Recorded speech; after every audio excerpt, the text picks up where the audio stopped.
ایک بار ایک چھوٹی سی لڑکی ایلسا اپنی دادی کے ساتھ رہتی تھی۔ وہ بہت غریب تھے۔ ایک دفعہ ایک بوڑھا آدمی ان کے گھر آیا۔ وہ بہت بھوکا تھا۔ اس نے روٹی کا ایک ٹکڑا مانگا۔ ایلسا بوڑھے آدمی کی مدد کرنا چاہتی تھی، لیکن اس کی دادی نے یہ کہتے ہوئے انکار کر دیا کہ ان کے پاس بمشکل اپنے لیے ہی کچھ کھانا تھا۔ تاہم ایلسا کو بوڑھے آدمی پر افسوس ہوا اور وہ اسے دینے کے لیے کچھ ڈھونڈنے کے لیے کچن میں گئی۔ اسے ڈبی روٹی کا ایک ٹکڑا اور کچھ پنیر ملا۔ وہ اسے بوڑھے آدمی کے پاس لے آئی۔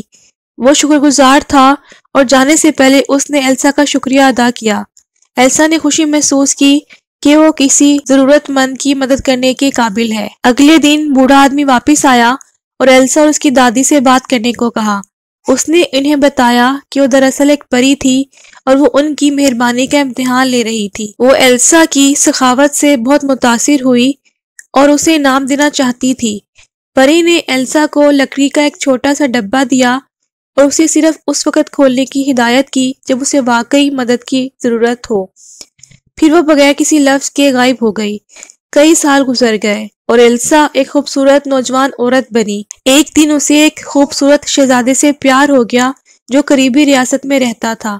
وہ شادی کرنے کا ارادہ کر رہے تھے، لیکن شہزادے کی ستیلی شریر ماں نے اعتراض کیا اور شادی کو روکنے کی سازش کی۔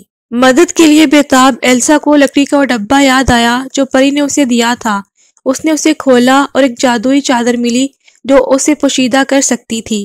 ایلسا نے چادر اوڑھ لی اور شہزادے کے قلعے میں یہ دیکھنے کے لیے گئی وہ کیا مدد کر سکتی تھی۔ اس نے دیکھا کہ ستیلی ماں شہزادے کو زہر دینے کی سازش کر رہی ہے، اس لیے اس نے اپنی چادر کچن میں گھسنے کے لیے استعمال کی اور زہریلے دودھ کے گلاس کو بے ضرر گلاس سے بدل دیا۔ شادی منصوبہ بندی کے مطابق آگے بڑھی اور شہزادہ اپنی جان بچانے کے لیے ایلسا کا شکر گزار تھا۔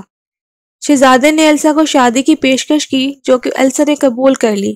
شہزادہ اور ایلسا ہنسی خوشی زندگی بسر کرنے لگے اور ایلسا اس سبق کو کبھی نہیں بھولی جو اس نے بچپن میں رحم کی طاقت کے بارے میں سیکھا تھا۔